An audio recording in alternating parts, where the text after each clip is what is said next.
Token 2049. We are in Dubai at the Beamable side event.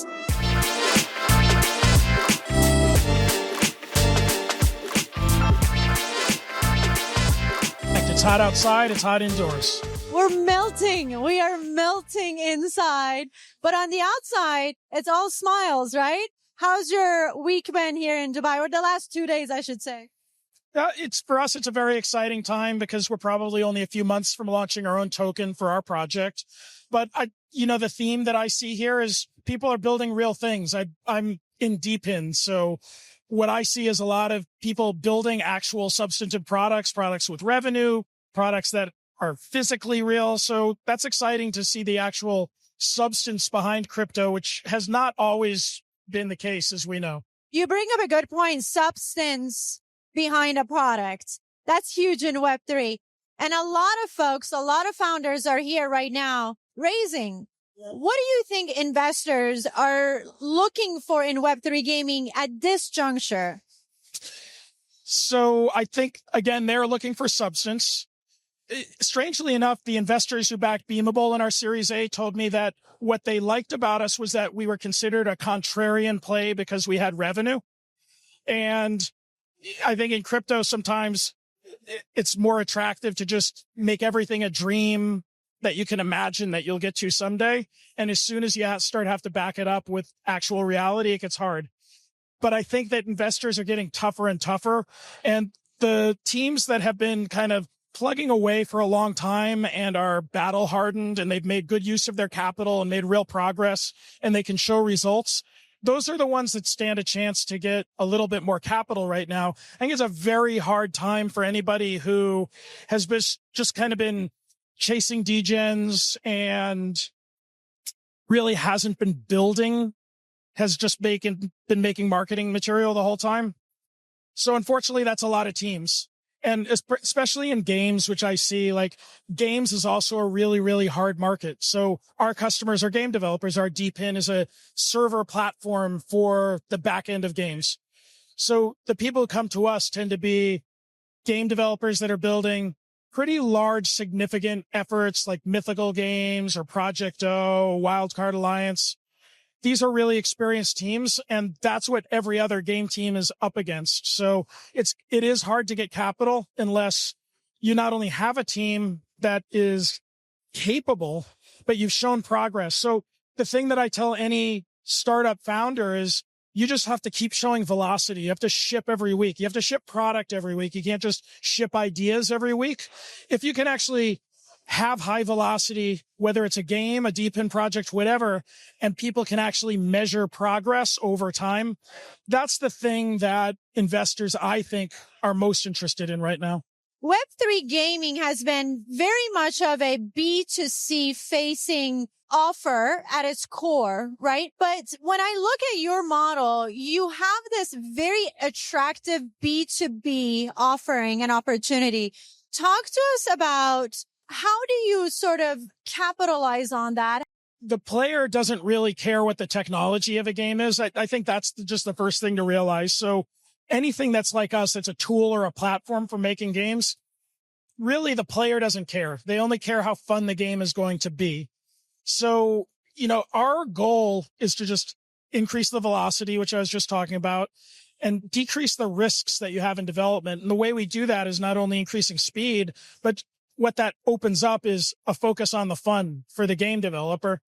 So in terms of like how that blends this distinction between the developer and the player, well, there's a few things you could look at. First of all, you want to make sure that as you're building your game, all the components that actually get assembled into your game or composed into your game might be the word you use in Web3.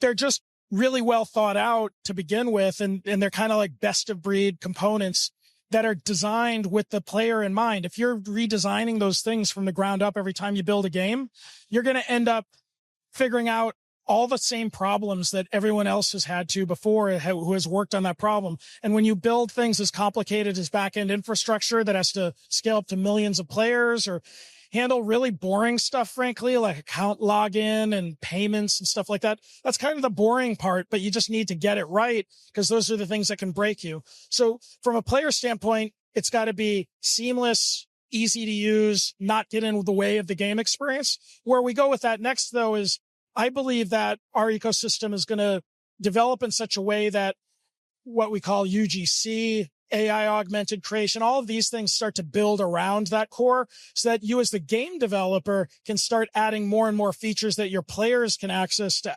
also add content or even modify the game experience on their own. So that's the trajectory over the next few years, where I think we'll start blending the distinction between who's a game studio, who is a player, who is a creator. And that's going to be exciting because game development is the media category of our time. It's by far the largest kind of media that we've got. And it should be a market that's accessible to anybody, right? Anybody should be able to create games. Yeah. And lastly, I wanted to ask you, in your beautiful welcome speech just now, you brought up how you guys work with Web 2 gaming. Yeah. How can we work with Web 2 and not as Web 2's competitor? Well, all games kind of compete with each other is the reality of it. And the problem, quote unquote problem, is there were 19,000 games on Steam last year, just as one metric. And I don't know how many hundreds of thousands or millions on mobile. So there's just a lot of games out there. So when you're a Web 2 or a Web 3 game developer, your goal is not to create the best Web 2 game or the best Web 3 game. It's to create the best game. So in our platform, we realized very early that we would not compartmentalize, that we wanted Web 3 game developers to have access to all of the same capabilities that the best Web 2 game developers would have. And by the same token, if someone is building a Web 2 game, there's going to be learning experiences from certain gameplay patterns that develop over time that they could also benefit from. So I see the gaming market as, very large, with a lot of pockets and genres and different business models and platforms all within it, all of which can learn from each other. So I think games compete with each other, but game developers can all learn from each other. Thank you for that. You are leading the way in your genre. What should people be excited about, whether they're developers, players, just people who may not know much about Beamable? What should they be excited about in the coming months? So the thing that everyone should understand about games is that if we look broadly at the game industry, it's about a $200 billion a year industry. 95% of that revenue being generated in this industry is online gameplay. So there's still single player games, but mostly it's multiplayer online gaming experiences. And that's what Beamable addresses. We have a game server that supports all Web 2, Web 3 games with any kind of multiplayer, social, or online component. So that's the technology that we've created. What we're doing with it next, though, is we're building it into an open network. So the idea of DePIN might be new to some people, but it stands for Decentralized Physical Infrastructure Networks.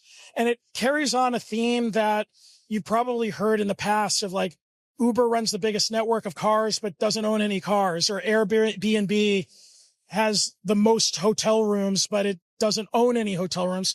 Well, DePIN, Decentralized Physical Infrastructure Networks, do that for hardware, in our case, game servers. So we don't own any game servers. It's the community that actually owns the game servers. And what that means is you've got much more economic option. The cost comes way down for you as a studio, and you can get to market faster because there's a whole ecosystem of people adding some of these components that we were talking about. They're adding to this environment. And it's also lower risk because you're not tied to any one big provider like an Amazon or an Azure who could take your business down if you made the wrong choice. So that ultimately leads to better games, and players are happier because they get to keep playing the game that they actually prefer instead of that studio running into financial problems. Wow. Mind blown. John, thank you so much. Amazing founder, incredible team, incredible infrastructure. We're all eyes on you, sir. We're going to see what you have cooking in the next 6 months or so. Congrats to you. Thank you. Thank you so much for your time and attention.